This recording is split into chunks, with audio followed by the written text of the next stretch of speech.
నమస్తే తమ్ముళ్ళు, నమస్తే అక్కలు, నమస్తే బాబాయిలు, నమస్తే చెల్లెలు. మనందరికీ తెలిసిన విషయం ఏంటంటే మరొక నెల రోజుల్లో ఈ కాలేజ్ ఎలక్షన్ జరగబోతా ఉన్నాయి. మాకు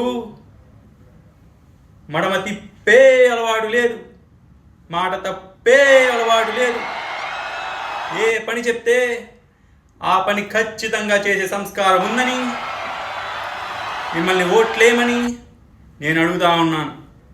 ఈసారి మళ్ళీ మన పార్టీని గెలిపించి ఆ దేవేంద్ర నాయుడు పార్టీని భూస్థాపితం చేయాలని మన ఓటర్లందరికీ విజ్ఞప్తి చేస్తూ ఉన్నాను.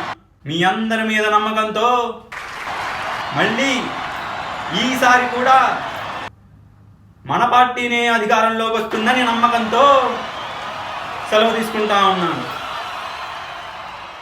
తమ్ముళ్ళు, ఇక్కడకు విచ్చేసినటువంటి మన ప్రియమైన తమ్ముళ్లకు, గౌరవ ప్రిన్సిపల్ గారికి, చైర్మన్ గారికి అందరికీ మరొకసారి నమస్కారం తెలియజేస్తున్నాను.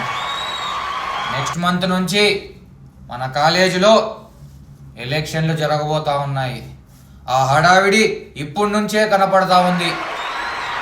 ఈసారి మన మెజారిటీ ఎలా ఉండాలంటే అటుపక్క పార్టీ వాళ్ళు గజ గజ వణికిపోవాలి.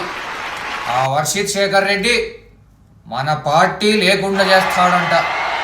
మన పార్టీ అధికారం లేకొస్తే ఒక్క మన తమ్ముళ్ళకే కాదు, ఈ కాలేజీలో పనిచేసే ప్రతి ఒక్కరికి మంచి మరియు అభివృద్ధి జరుగుతుందని నేను మరొక్కసారి మాట ఇస్తూ ఉన్నాను.